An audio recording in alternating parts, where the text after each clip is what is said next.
My sister's family abandoned my 12-year-old daughter alone in the deep woods. No phone, no food, just a single bottle of water. My sister yelled at me, saying, "I'm teaching her how to survive." Then my dad slapped her across the face. What I did next sent her life into a dark, irreversible spiral. Hey Reddit, you'll never forget the sound of your own child's scream, especially when it comes through a phone line. Weak, terrified, echoing across miles of wilderness. My name is Isabella, and this is the day my sister turned a family camping trip into my worst nightmare. It began as a regular Saturday morning. My sister Clara invited my daughter Emily to spend the weekend with her family at their cabin, claiming it would be a fun outdoor experience. No phones, no distractions. Emily was ecstatic. She adored her Aunt Clara, the fun and free-spirited woman with wild ideas. But this time her idea went too far. I remember waving goodbye as they drove off, Clara smiling from the driver's seat. If only I had known what she planned. Hours later, my phone rang with an unknown number. I answered, and what I heard nearly stopped my heart. "Mom." It was Emily's voice, trembling and distant. "I'm scared." "Emily, sweetheart, what's wrong? Where are you?" "Aunt Clara left me in the woods. I don't know where I am. My phone's gone. I found this one on the road." My body went numb. "What?" "She said it's a survival game. She gave me one bottle of water and said she'd come back later. But it's getting dark, Mom." Could hardly breathe. The ground felt like it was tilting beneath me.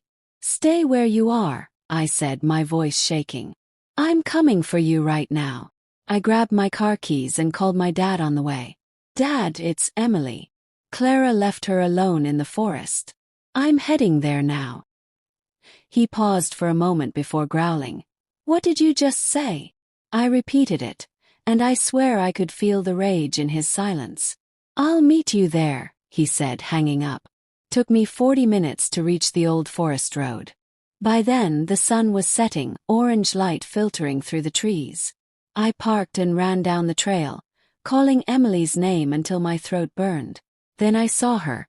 She was sitting on the ground near a fallen tree, hugging her knees to her chest, her little face streaked with tears and dirt. When she spotted me, she bolted into my arms, sobbing. "Mom, she left me. I thought I was going to die." I held her tightly, whispering, "You're safe now. I've got you." But that safety turned into fury the moment I saw Clara's car headlights through the trees. She stepped out casually, holding a thermos as if nothing had happened. "Relax, Izzy," she said. "It was just an exercise. I was teaching her how to survive." I stood up, shaking. "You left a 12-year-old alone in the woods." She rolled her eyes. "You baby her too much. Kids today are soft. Emily needs to learn independence." "Independence." Snap. She could have been hurt, lost, or worse. Clara shrugged. She was fine. "It's just a forest, not a war zone." Before I could respond, I heard tires crunching on gravel behind us. Dad's truck pulled up fast, headlights piercing through the trees.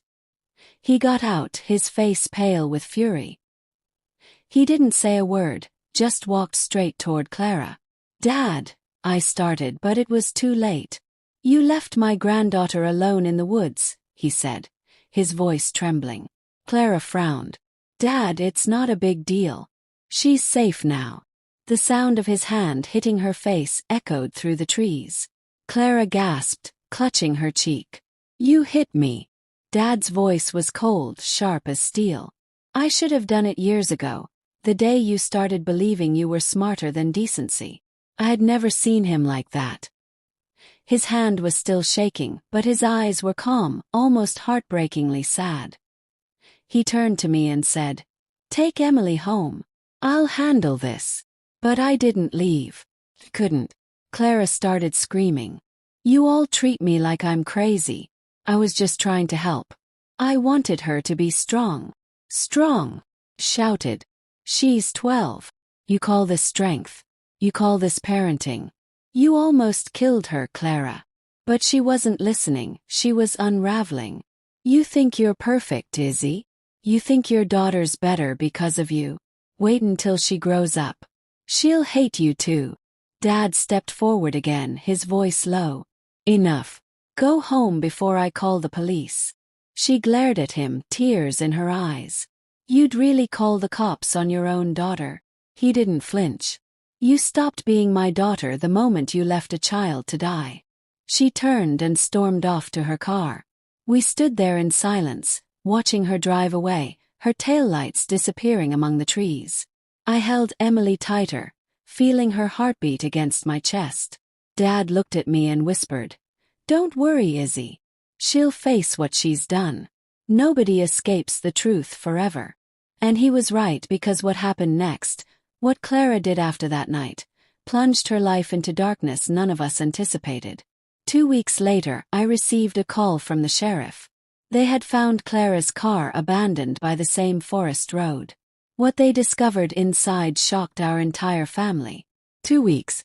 That's how long it had been since that night in the woods. 2 weeks since my sister nearly ruined everything. And somehow, I still couldn't sleep through a single night.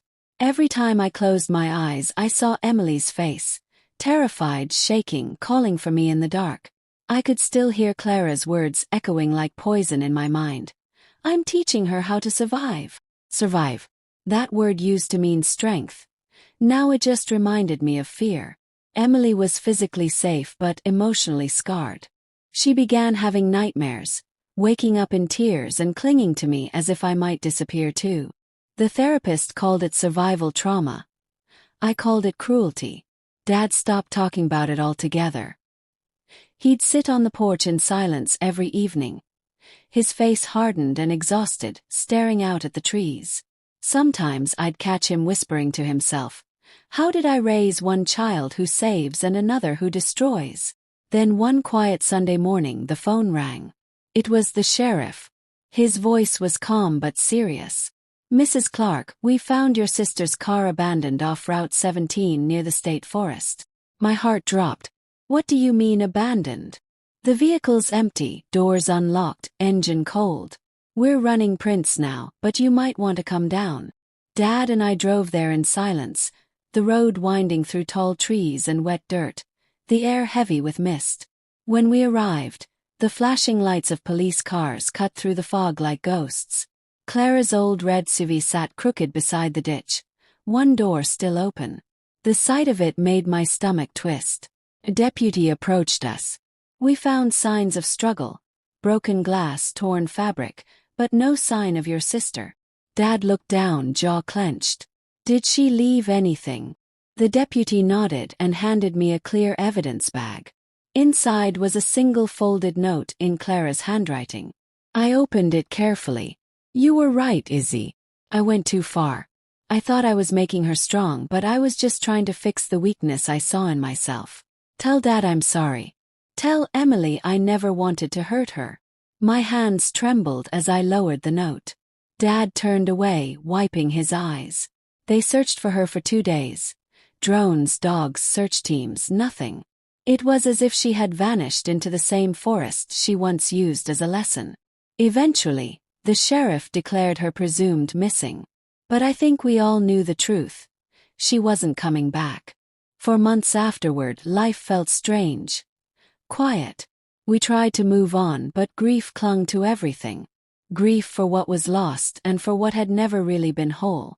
Emily slowly began to heal. Her nightmares lessened, and she started drawing again. Pictures of trees, sunlight, and safety.